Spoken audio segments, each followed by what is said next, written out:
लो future doctors, कैसे हम सब लोग, आई होप आप सब बढ़िया होंगे। दिस साइड मोहित मसीनी है। तो जो भी बच्चे नीट 2024 का एप्लीकेशन फॉर्म जो है वो भरना चाहते हैं, तो उनके लिए बहुत बड़ी जो मेजर अपडेट निकलकर सामने आई है कैटेगरी सर्टिफिकेट को लेकर। क्योंकि बहुत सारे बच्चे मुझे कमेंट भी कर रहे थे कि सर कैटेगरी सर्टिफिकेट कैसे अपलोड करना है, क्या करना है, उसका कब से वैलिड होना चाहिए, क्या नहीं वैलिड होना चाहिए।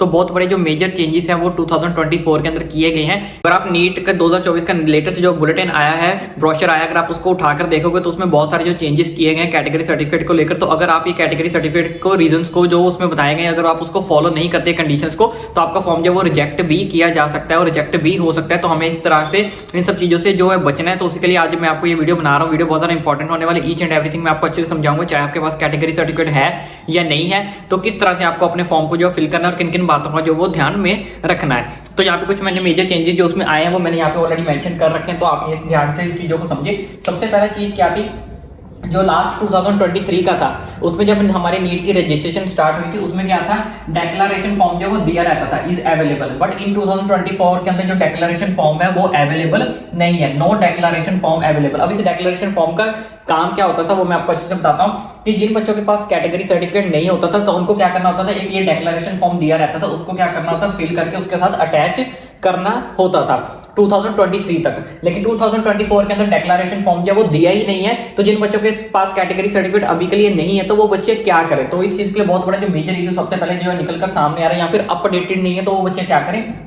पहले इस चीज को ध्यान से समझो, if you don't have category certificate, तो जैसे कि मैंने आपको बताया कि अगर आपके पास कैटेगरी सर्टिफिकेट नहीं है तो 2023 के अंदर आपको क्या करना होता था, एक डेक्लेरेशन फॉर्म दिया रहता है, उसको भरना होता था। लेकिन 2024 के अंदर डेक्लेरेशन फॉर्म ही नहीं दिया है और आपके पास अगर कैटेगरी सर्टिफिकेट नहीं है तो, but this year category certificate is compulsory. लेकिन इस साल कैटेगरी सर्टिफिकेट जो आपके लिए देना, साथ में अटैच करना क्या हो गया है, कंपल्सरी हो गया है, क्योंकि हमारे पास डेक्लेरेशन फॉर्म जो है वो दिया नहीं है। तो जिन भी बच्चों के पास कैटेगरी सर्टिफिकेट नहीं है उनके लिए बहुत बड़ी जो प्रॉब्लम हो चुकी है, या फिर जिन बच्चों का कैटेगरी सर्टिफिकेट अपडेटेड नहीं है उनके लिए बहुत बड़ी प्रॉब्लम है। लेकिन इस प्रॉब्लम का सॉल्यूशन मैं भी आपको बताऊंगा आपको करना क्या है कि नाउ इफ यू हैव या डोंट है, अगर आपके पास कैटेगरी सर्टिफिकेट है भी या फिर नहीं है तो अब आपको करना क्या है, या फिर अपडेटेड नहीं है। तो सबसे पहले ये देखो कि आपको जो भी आपके पास कैटेगरी का सर्टिफिकेट है, सबसे पहले तो जिन बच्चों के पास है, चाहे वो पुराना है चाहे वो नया है, आपको उसको अपलोड कर देना है। क्योंकि 2023 के अंदर क्या था, यहाँ पे एक डेट मेंशन होती थी कि आपको इस डेट वाला जो है कैटेगरी सर्टिफिकेट को जो है वो अपलोड करना है, यहाँ पे डेट मेंशन होती थी। लेकिन 2024 के अंदर ऐसा कुछ भी मेंशन नहीं है कि आपको कौन सा सर्टिफिकेट जो है वो अपलोड करना है, कि कौन सी डेट से बना होना चाहिए। तो 2024 के अंदर आपके पास कोई भी, अगर आपके पास सर्टिफिकेट बना हुआ है,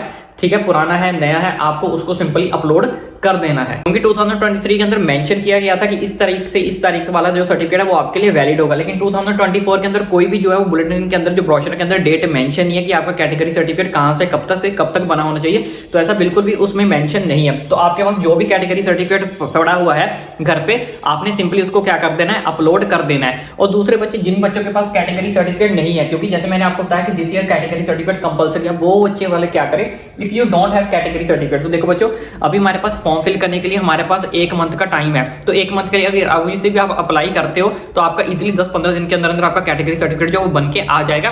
तो जिन बच्चों के पास कैटेगरी सर्टिफिकेट नहीं है तो वो जल्दी जल्दी अपना कैटेगरी सर्टिफिकेट बना लो। 1 महीने का हमारे पास टाइम है नीट्स के फॉर्म को फिल करने के लिए। और जिन बच्चों के पास ऑलरेडी बना हुआ है, चाहे वो पुराना है चाहे नया है, उनको वही अपलोड कर देना है। और एक चीज और बता देता हूं, अगर जिन बच्चों के पास अपडेटेड नहीं है या फिर जो बच्चे कैटेगरी सर्टिफिकेट को चेंज करवाना चाहते हैं तो उनके लिए क्या है, because later we have option to change your category certificate. बाद में हमें ऑप्शन दिया जाता है कि आप अपने कैटेगरी सर्टिफिकेट को चेंज कर सकते हो। एक चीज का और ध्यान रखना, तो जब भी आप चेंज कर सकते हो तो उसको चेंज कर लेना। अगर आप चेंज नहीं करना चाहते तो आपका यही कैटेगरी सर्टिफिकेट जो आपके पास अपलोड है, न्यू ही अगर आपने बनाया वही आपका चलेगा। लेकिन काउंसलिंग जब आपको होगी तब आपके ओरिजिनल डॉक्यूमेंट सारे के सारे आपके पास वैलिड होने चाहिए। अगर आपके पास ओरिजिनल डॉक्यूमेंट्स, आपका कैटेगरी सर्टिफिकेट जो आपके पास है, और अगर इसमें आपने नीट एप्लीकेशन में जो कैटेगरी सर्टिफिकेट भरा है, अगर वो दोनों मैच नहीं किया, दोनों में अलग अलग कैटेगरी आपकी शो हुई, तो उस केस में आपका फॉर्म जो है वो रिजेक्ट कर दिया जाएगा। क्योंकि जब आप एडमिशन लेने जाओगे, जब आपकी काउंसलिंग होगी, तब आपके सारे के सारे जो ओरिजिनल डॉक्यूमेंट्स होते हैं वो मंगवाए जाते हैं, और उसमें जो आपने नीट एप्लीकेशन फॉर्म के अंदर जो जो चीजें भरी होती है वो उसके साथ मैच की जाती है कि ईच एंड एवरीथिंग वही है जो आपने एप्लीकेशन फॉर्म के अंदर फिल की थी। तो जिन बच्चों के पास तो बिल्कुल भी कैटेगरी सर्टिफिकेट नहीं है वो तो बनवा लो, हमारे पास काफी इनफ टाइम है।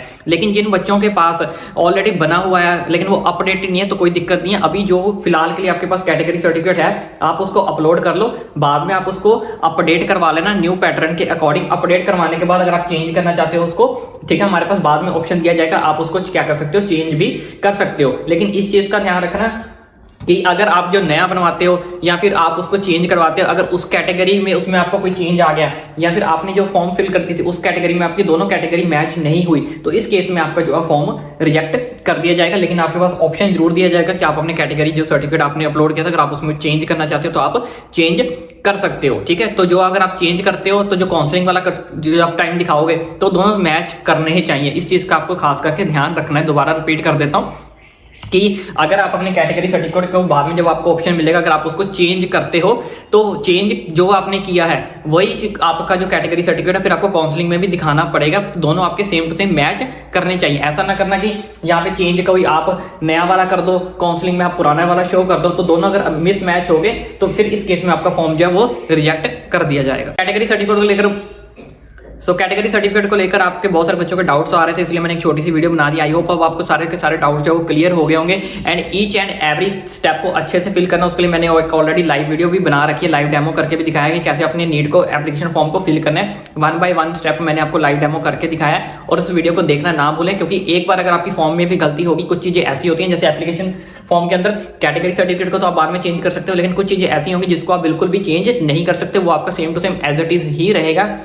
इसलिए अपने फॉर्म को स्टेप बाय स्टेप अच्छे से ध्यान से ही भरें और किन किन बातों का आपको ध्यान रखना है वो सारा कुछ मैंने लाइव वीडियो के अंदर बता रखा है। और इस वीडियो को देखकर ही अपने एप्लीकेशन फॉर्म को फिल करें या फिर साथ साथ देखते रहें कि कौन से स्टेप पे कौन सा फॉर्म करना है। जैसे जैसे मैंने बताया वैसे वैसे ही आपने अपने एप्लीकेशन फॉर्म को जो है वो फिल आउट करना है। बाकी इसी तरह की वीडियोस पाने के लिए और इसके रिलेटेड कोई डाउट भी बचता तो आप होपफुली मुझे नीचे कमेंट करके भी पूछ सकते हो। बाकी एट लास्ट इसी तरह की नीट के रिलेटेड, कॉलेज के related, counselling each and every update आपका भाई आप तक पहुंचाएगा, इसलिए चैनल को सब्सक्राइब करना ना भूलें।